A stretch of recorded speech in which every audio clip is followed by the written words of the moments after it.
धौलपुर नामक गांव बहुत छोटा सा कम आबादी वाला गांव था। कुछ गांव के आसपास कुछ और छोटे छोटे गांव भी लगते थे। धौलपुर गांव के लोग अपना काफी सामान दूसरे गांव में बेचने जाया करते थे। गांव के स्टेशन के पास ही राघव नाम के एक व्यक्ति की सराय थी, जिसमें वहां आने जाने वाले लोग अक्सर रुका करते थे। कुछ दिनों के लिए काम पर आए लोग राघव की सराय में कमरा किराए पर लेते और काम हो जाने पर वहां से चले जाते। राघव की सराय काफी अच्छी चलती थी। स्टेशन के पास ही होने के कारण वहां लोगों का आना जाना लगा रहता था। सराय में रुकने वाले मुसाफिरों के लिए राघव ने वहीं खाने पीने और चाय का भी इंतजाम कर रखा था। इस तरह उसकी अच्छी खासी कमाई हो जाती थी। धौलपुर से 100 किलोमीटर दूर एक गांव किशनगढ़, जहां पर एक परिवार जिसमें राधु अपने 2 बेटों के साथ रहता था। राधु का बड़ा बेटा एक अच्छे सरकारी ओहदे पर कार्यरत था और छोटा बेटा भी अपने कृषि विभाग में एक वर्कशॉप के लिए धौलपुर के लिए निकल रहा था। पिताजी, मैं 2 से 3 दिन में धौलपुर से वापस आ जाऊंगा। आप अपना ख्याल रखिएगा। बेटा, ख्याल रखना अपना और पहुंचकर फोन कर देना, ठीक है? उसके बाद गुंजन धौलपुर रेलवे स्टेशन पर उतरता है और स्टेशन से बाहर निकलकर आसपास रहने के लिए ठिकाना ढूंढने लगता है। तभी उसकी नजर राघव की सराय पर गई। गुंजन राघव की सराय में आता है और उससे पूछता है, भैया, मुझे कुछ दिनों के लिए एक कमरा किराए पर चाहिए। मैं अपने घर से दूर काम के लिए निकला हूँ। कुछ दिनों के लिए मुझे यहाँ रुकना है। क्या आपके यहाँ कमरा खाली है? जी, आज ही मेरे पास एक कमरा खाली हुआ है। आप जब चाहे वो कमरा ले सकते हैं। कमरे का भाड़ा क्या होगा? देखिए, वैसे तो एक दिन का 500 लेता हूँ, परंतु यदि आप अधिक दिन रुकना चाहते हैं तो महीने का 8000 होगा और उसमें आपको 2 वक्त का खाना और चाय भी नीचे कैंटीन में मिल जाएगी। गुंजन को ये सौदा सही लगता है और वो कमरा किराए पर ले लेता है। एक शाम को जब गुंजन अपने कमरे में कुछ काम कर रहा था, तभी 2 आदमी उसके कमरे के सामने से बहस करते हुए जा रहे थे। गुंजन को कुछ गड़बड़ लगी। कुछ ना कुछ गड़बड़ तो जरूर है। मुझे इनकी बातें सुननी चाहिए कि आखिर माजरा क्या है।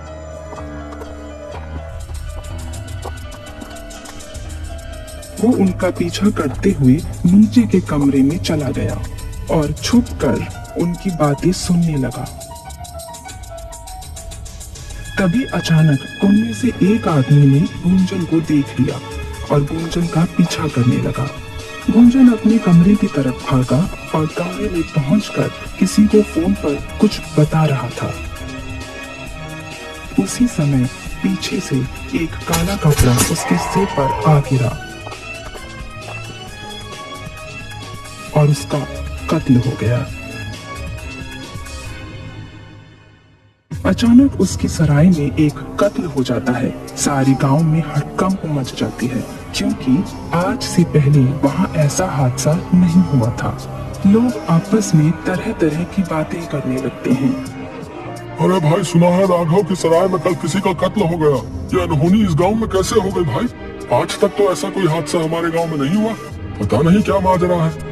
पुलिस उस सराय में आकर वहां का पूरा मुआयना करती है।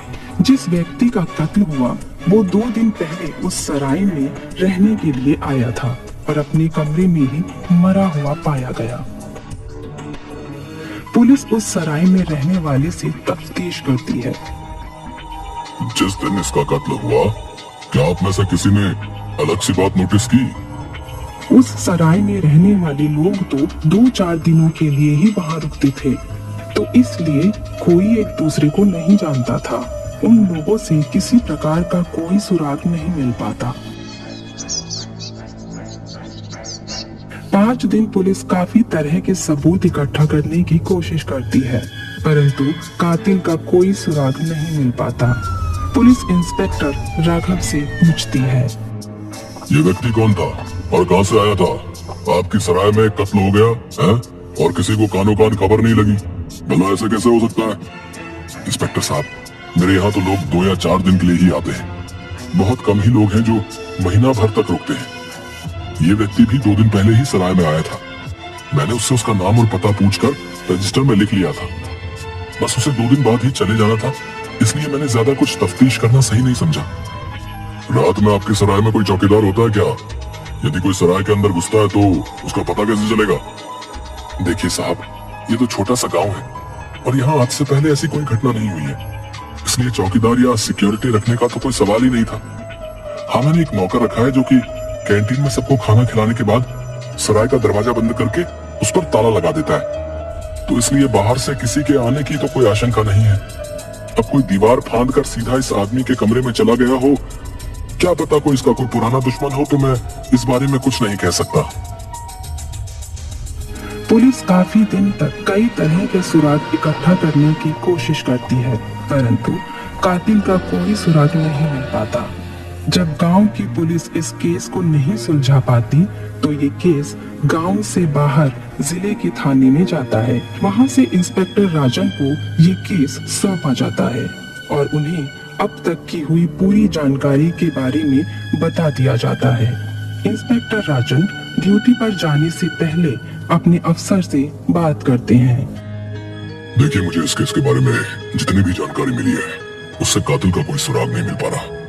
मुझे इस केस को सुलझाने के लिए पुलिस के रूप में नहीं, बल्कि एक साधारण व्यक्ति के रूप वहां जाकर रहना होगा, जिससे कि मैं वहां के माहौल से अवगत हो पाऊं। राजन अगले ही दिन ड्यूटी पर निकल जाते हैं। वो राघव की सराय में पहुंचते हैं और उससे बिना बताए कि वो एक इंस्पेक्टर है, एक साधारण व्यक्ति के रूप में उससे एक कमरा किराए पर लेते हैं। देखिए, मुझे कुछ दिनों के लिए एक कमरा किराए पर चाहिए। जी ठीक है, आप अपना नाम और पता रजिस्टर में लिख दीजिए, मैं आपको कमरे की चाबी दे देता हूँ। इस तरह वे इंस्पेक्टर राघव से कमरे की चाबी लेकर अंदर चला जाता है। इंस्पेक्टर अपने कमरे से हर आने जाने वाले व्यक्ति पर नजर रखता है और सराय में होने वाली सभी गतिविधियों को गौर से देखता है।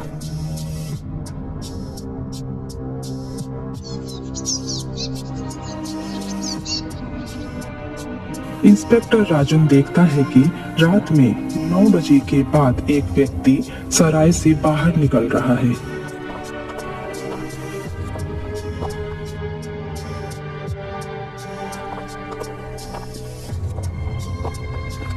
खाना खाने के बहाने राजन कैंटीन में जाकर वहां के नौकर छोटू से कुछ पूछताछ करता है। छोटू, वाह भाई, तुम खाना तो बहुत ही अच्छा बनाते हो। कब से नौकरी कर रहे हो यहाँ पर? जी मुझे यहाँ काम करते हुए 5 साल हो गए। मैं जब से अपने गांव से यहाँ आया तभी से राघव भैया के साथ काम कर रहा हूँ। अच्छा, एक बात तो बताओ, रात को काफी देर तक नीचे से आवाजें आ रही थी, यहाँ क्या चल रहा था?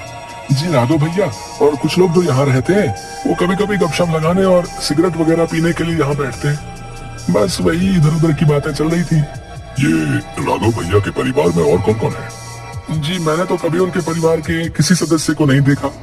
मैं जब से यहाँ आया हूँ वो यही रहते हैं और उनके अलावा उनके परिवार का कोई सदस्य यहाँ आता जाता नहीं दिखा। राजन छोटू से बात करने के बाद ऊपर अपने कमरे में चला जाता है। वो मन ही मन सोचने लगता है, यदि मुझे किसी बात का पता लगाना है तो मुझे छुप कर उस समय इनकी बातें सुननी होंगी जब ये लोग गपशप लगाते हैं। करीब 1 घंटे बाद कोई आदमी मुंह पर चादर लपेटे हुए सराय में घुसता है और सीधा नीचे कैंटीन में चला जाता है। उसका चेहरा साफ नहीं दिख रहा था। राजन छुपकर उन लोगों की बातें सुनने लगता है। वह लोग सिगरेट का कश लगाते हैं और इधर उधर की बातें करते हैं। राघव भी बैठा था। राजन ने जिस व्यक्ति को 9 बजे सराय से बाहर जाते हुए देखा था और मुंह पर चादर लपेटे वापस आते हुए देखा, उसी कदकाठी से वो राघव ही लगा। अगले दिन राजन राघव से बात करता है। अरे भाई, मैंने सुना है आप लोग रात में खूब गपशप लगाते हैं और ताश की बाजी भी होती है। मैं भी रात में बोर हो जाता हूँ। अभी तो मैं काम पर जा रहा हूँ। शाम को सराय में वापस आने पर मैं भी आप लोगों के साथ बैठूंगा। जी जी जरूर, हम लोग तो अपना मन बहलाने के लिए कुछ देर साथ में बैठकर खेल लेते हैं। आप भी आ जाइएगा।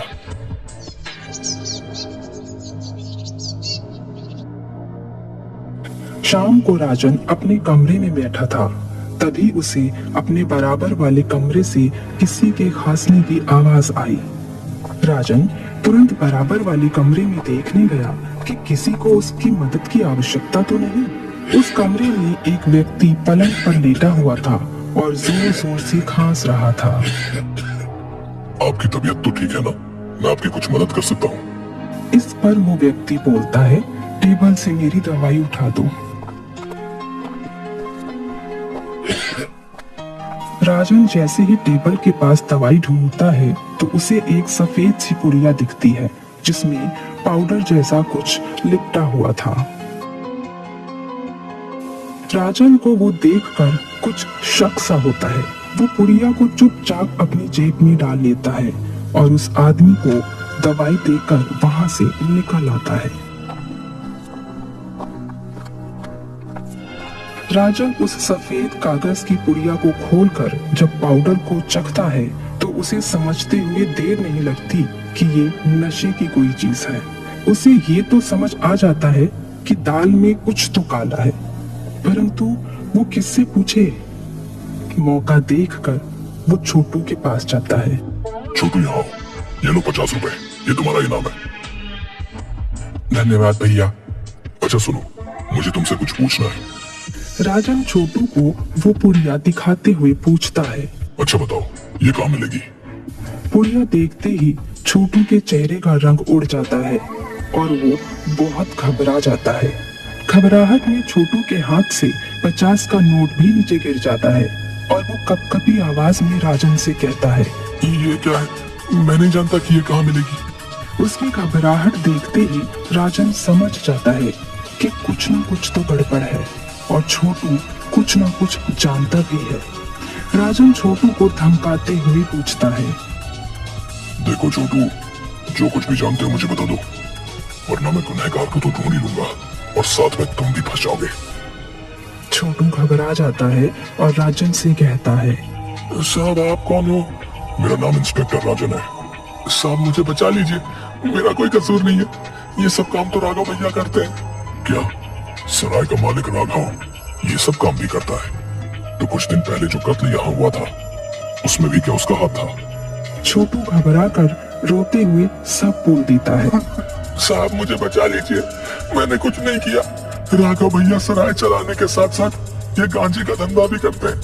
यहाँ पर रुकने वाले लोगों से दोस्ती करके पहले उन्हें मुफ्त में ये नशा कराते हैं, फिर जिनको उसकी लत लग जाती है वो लोग बाद में राघव भैया से वो नशे का पाउडर खरीद कर ले जाते हैं।